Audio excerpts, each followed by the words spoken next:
नमस्कार. आजच्या व्हिडिओमध्ये तुमच्या सगळ्यांचं खूप खूप स्वागत. तर आज मी बोलणार आहे प्रत्येक वेळी, प्रत्येक क्षणी हॅपीनेसच्या फीलिंगमध्ये कसं राहिलं पाहिजे, आनंदी कसं राहिलं पाहिजे. तर हो, आजच्या व्हिडिओमध्ये मी तुमच्यासोबत एक स्पेशल असा एक पॉईंट शेअर करणार आहे. तो पॉईंट जर तुम्ही तुमच्या जर्नीमध्ये फॉलो केला तर तुम्ही प्रत्येक क्षणी, प्रत्येक मिनिटाला हॅपी मोडमध्ये राहाल. सगळ्यात पहिले आपण एक गोष्ट समजून घेऊ की हॅपीनेस आणि हॅपी फिलिंगपासून आपण लांब कसे जातो आणि केव्हा जातो.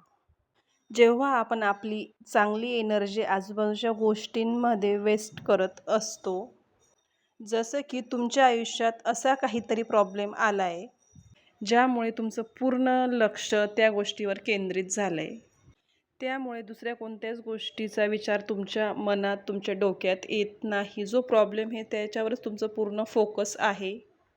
तेव्हा इथे तुम्ही हॅपीनेसच्या फिलिंगपासून दूर होतात. किंवा मग एखादी अशी व्यक्ती तुमच्या आयुष्यात आहे, ती परत परत तुम्हाला डिस्टर्ब करत असते. त्यामुळे सुद्धा तुम्ही हॅपीनेसच्या फिलिंगपासून दूर जातात. किंवा मग एखादी व्यक्ती कळत नकळत तुम्हाला दुःख पोहोचवते किंवा किंवा कळत नकळत काहीतरी बोलून जाते. त्याच्यामुळे तुम्ही हर्ट होतात, दुःखी होतात आणि हॅपीनेसच्या फिलिंगपासून दूर जातात. जेव्हा अशा या गोष्टी परत परत आपल्यासोबत घडतात, तेव्हा आपण पुन्हा पुन्हा त्याच गोष्टींमध्ये अडकत जातो आणि जेवढं जास्त आपण या गोष्टींबद्दल विचार करतो, तेवढंच जास्त आपण हॅपीनेसपासून लांब जातो. पण या सगळ्या गोष्टींपेक्षा पण त्याच्यात मार्ग काय आहे? आपण कसं पुन्हा हॅपी मोडमध्ये येऊ, हॅपी फिलिंग्समध्ये येऊ?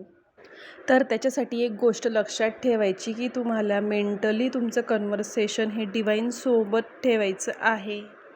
तुम्हाला असा काही विचार करायचा आहे की तुम्ही कंटिन्यू देवासोबत बोलताय.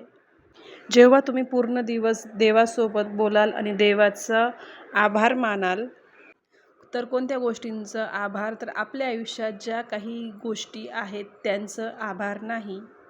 तर स्वतःसाठी धन्यवाद, थँक्यू माझी काळजी केल्याबद्दल, थँक्यू मला सांभाळण्यासाठी, थँक्यू मला कायम प्रोटेक्ट करण्यासाठी, थँक्यू माझ्यासाठी काय चांगलं आहे, काय वाईट आहे हे समजवण्यासाठी, थँक्यू मी जिथे पडणार होते तिथे मला उभं करण्यासाठी, थँक्यू मी जिथे गिवअप करणार होते तिथे मला गिवअप करू दिलं नाही, थँक्यू माझ्या माइंडला कायम रिलॅक्स ठेवण्यासाठी. जेव्हा तुम्ही देवासोबत असे दिवसभर बोलत राहाल ना, तुम्ही सांगत राहाल तुमचं इमोशनल स्टेट कसं आहे, तुम्ही काय फील करताय, केव्हा केव्हा तुम्ही सांभाळताय, केव्हा केव्हा तुम्ही पडण्यापासून वाचताय.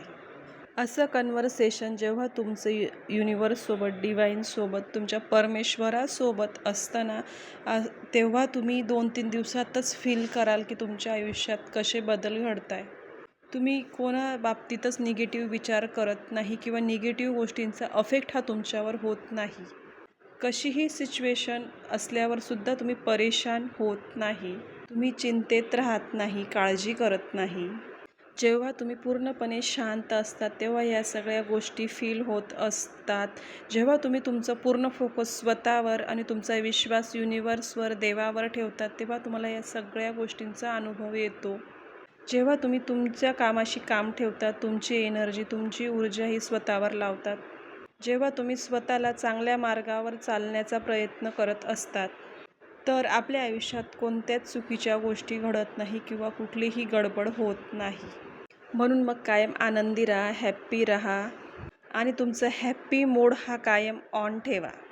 चला तर आता भेटूया पुढच्या व्हिडिओत. तोपर्यंत बाय बाय.